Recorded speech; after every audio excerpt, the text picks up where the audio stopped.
Hey, how's it going guys? Jack and Matt here with the Toasty Bros, and today we're going to be checking out a graphics card that is $40 and it can actually game. This right here is the R7 360. Now, it is an older card. It doesn't have driver support, but it does have 2 gigs of VRAM, and it's a somewhat modern card to the point where it can still play some newer games, even though it's probably close to end of life. We'll talk about it here in a second, but first, a word from today's sponsor. It's Monitor Madness, and today's video sponsor, Micro Center, has you covered. Throughout the month of March, you can save money on some awesome gaming and workstation monitors to take your setup to the next level, like this MSI 31.5-inch 4K 144Hz monitor for only $499. Or if you're on a budget, you could pick up this Samsung 27-inch 75Hz 1080p LED monitor for only $99 at your nearest Micro Center. Micro Center has 25 stores nationwide, with one opening in Indianapolis this summer, and more are on the horizon. And if you're a new customer at Micro Center, you also get $25 off a purchase of any AMD or Intel processor, limit 1 per customer. Micro Center is our one-stop shop for PC hardware. They have a ton of knowledgeable staff ready to help you build your first gaming PC or upgrade your gaming setup. Check the links down below to learn more, and big thanks again to Micro Center for sponsoring today's video. Now we decided to go with this card because we can't really test 20 different cards in one video and actually make it a good video, so keep in mind there's actually a lot of cards around the R7, R9 platform that are still out there. They're all over eBay. That's the whole idea behind these videos, is we just want to show you guys what price bracket will get you what kind of cards. So we'll try to leave some comparable cards in the description down below. Some will actually still be supported even. Yeah, this card is around $40 on eBay. Sometimes you can find it for a little bit less, but again, it does have the 2 gigs of VRAM, and for $40, you really can't complain too much. It's a really cheap card, and my hope is with this thing that it can play your esports titles, your Overwatches, your Fortnites, your Rainbow Six Sieges, Valorants, games like that, and maybe on really low settings, play the AAA titles. But let's go over some of the key specs of this card and why it's still a bit interesting. Now, this graphics card was released all the way back on June 18th in 2015. It is a PCI 3.0 card, 3.0 by 16, so you don't have to worry about any of that nonsense. It is a 28 nanometer card with a base clock of only 1000 megahertz and a boost clock of 1050 megahertz. We've really come a long way in terms of graphics card boost clocks. It does have the 2 gigs of GDDR5 memory at 1500 megahertz. It is a 100 watt card and requires 6-pin power. I find it funny that on AMD's website, it says it only requires a 300 watt power supply. You don't really hear that much anymore. But this thing was, well, a budget card when it was released. I think it was around $200 on release, and now you can pick it up for $40. It is technically end of life. The last known driver is June of 2022, so we're getting a little bit old here, but I'm hoping in some AAA titles inside our test bench, it can try to get 40 to 50 FPS, and we'll definitely be taking advantage of AMD's upscaling FSR, which helps these older graphics cards. Now, as always, we're using our same test bench, which I'm going to talk about. We like to keep these tests nice and controlled, so you can check out our YouTube channel, Toasty Bros, to see other benchmarks just like this one where it's totally different graphics cards. So, the test bench has a Ryzen 7 5700X, which is an 8-core 16-thread that's cooled by a 240mm deep cool liquid cooler. We also have an Asus TUF B550, which is an M because it's micro ATX. We also have this 1TB Team Group NVMe SSD, 16 gigs of PNY Accelerate RAM, and then we have a 650 watt XPG power supply, and then a very nice deep cool case that is a high airflow model so that we don't have any temperature bottleneck. And we're obviously not going to have any hardware bottleneck in this build besides this graphics card. So what we're going to go ahead and do is slap this little graphics card in our test bench and test it in the latest titles and see, for $40, should you consider picking this thing up? Well, let's test it. Alright guys, now that we have this R7 360 on our test bench, let's go ahead and dive into some benchmarks. Now the games we decided to test are as follows. We got Rainbow Six Siege, we got Cyberpunk, we got Forza Horizon 5, Call of Duty Warzone, Fortnite, and Hogwarts Legacy.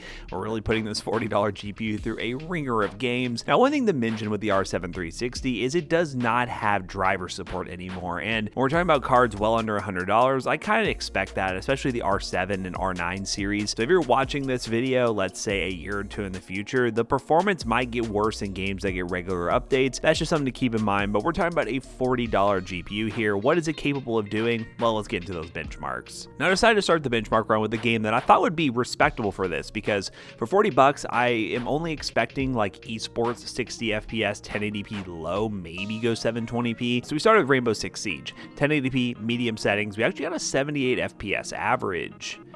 This little XFX card performed pretty well in this game. I was expecting about 60 FPS, but getting closer to 80 on average is pretty impressive. You can run low settings as well if you want to give some visual quality, but in games like Rainbow Six Siege, you're still okay with the 2 gigs of VRAM that this card comes with, and you're really not going to struggle too much to maintain at least 60 FPS. Now we totally switched it up with the next game. We went straight into Cyberpunk, 1080p low settings, but we took advantage of a feature that I think is going to help this card a ton, FSR, and we use the Ultra Performance FSR.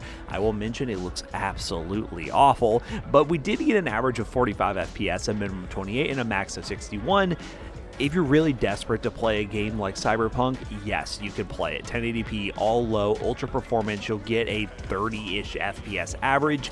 You really couldn't say that much about a $40 graphics card before AMD FSR and all the upscaling technologies now exist, because it really helps these cards out without having to go native 720p. But in my opinion, I probably would just go 1600 by 900 low, go with like a balanced FSR preset, and probably rock like 30 FPS on average, and I think that'd be playable for some people. Now next up is another demanding game, Forza Horizon 5, 1080p low settings, and we got a 31 FPS average. Again, this is a demanding AAA title. I was just hoping for maybe 30 FPS to make it a somewhat playable experience so people can just try games out if they happen to have this card. But again, I think with this card and its current price point, even on launch, its current focus was like esports titles. So you got your Fortnite, you got your Rainbow Six Siege, you got your CSGO, your Valorant. All those games will run perfectly fine on this card still, and you really don't need much more if you're just looking for a 1080p 60 FPS experience. But if you're diving into AAA titles and really demanding games, you're not going to have a fun time.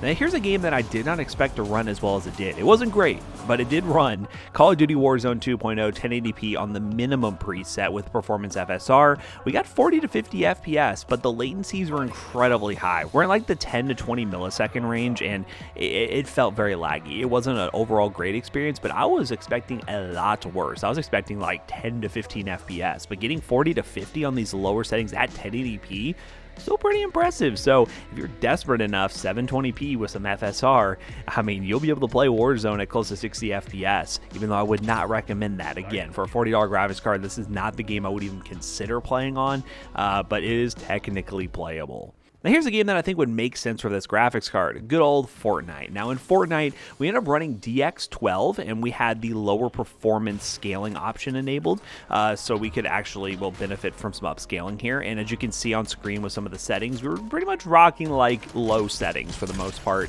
and we were getting about 60 plus FPS on average. I deem this very playable. Yes, you can use performance mode, but I've kind of strayed away from using performance mode on our GPU test bench setup because it makes it much more CPU dependent. I at least want to work that GPU a bit more. So as you can see, we are pretty much pinged at 100% on this GPU. So you can expect, even with a modest CPU, as long as the CPU won't be the bottleneck in your system, you'll get a 60 plus FPS experience in Fortnite with a $40 GPU.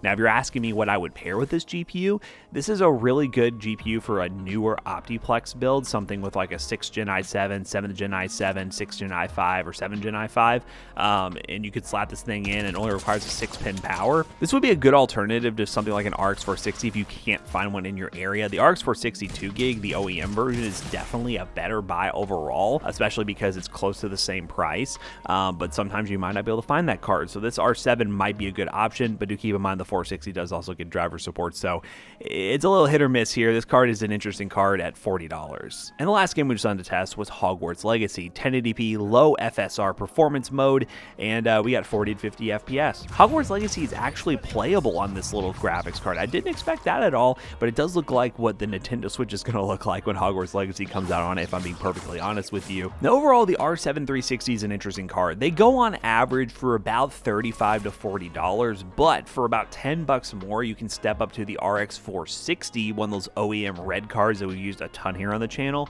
Those still have driver support and they will perform better overall. But when we're talking about sub $100, even spending an extra $10 is going to deliver even more price performance. But I'm going under the impression that you have $35 to $40 to spend, and that is absolutely it. And if that's the case, I mean, this card performs way better than I thought. And I would love to know what kind of really cheap PC you want to see with this thing. I want to stray away from doing an Optiplex build because that seems a little bit too simple and straightforward. I'm wondering if there's any super cheap CPUs you want to see paired with this thing, and let me know. We could do like a $150, $200 PC challenge. That'd be kind of fun. Let me know in the comment section down below. But yeah, the R7 260. Interesting card, much better than I thought it would be. Let's go and read Jackson back in here to wrap this video up real quick. Alright guys, you just saw benchmarks on this graphics card, and it was actually pretty surprising. Even though the drivers aren't fully supported anymore, most of these games are just fine with these legacy drivers. So yeah, you are going to be limited in the future if you're watching this a year from now. Games that get regular updates, this card is going to start to suffer a little bit because it doesn't have the new game-ready drivers. But if you're playing the consistent classics like CSGO, you got Fortnite and stuff like that, or games that are more CPU dependent, and as long as you have a somewhat solid CPU, this card is more than capable, especially if you use AMD FSR, which allows upscaling from lower resolutions to higher resolutions and allow you to get some good 1080p gameplay. But if you want to take a look at this card, check the link down below. It'll be an affiliate link and it will help us out. Let us know what you think of this $40 card, and let us know if there's any other cheap graphics cards you want to see us test in our test bench. So as always, we hope you guys enjoyed today's video. If you did, check out our other 2 YouTube channels and also our twitch.tv/ToastyBros, and do not forget to like, comment, and subscribe. And we'll see you guys in the next one. Bye-bye. Now this graphics card right here will probably get put into a PCBros.tech build, and it'd be a really budget one. I'm sure one of y'all could pick up a whole gaming PC from us for around $300 to $400 with this card right here. PCBros.tech, we sell gaming PCs, gaming laptops, and so much more. And if you use code ToastyBros2 on checkout, you'll save 2% on your next purchase. Buy some merch, PCBros.tech. See you guys later. Goodbye.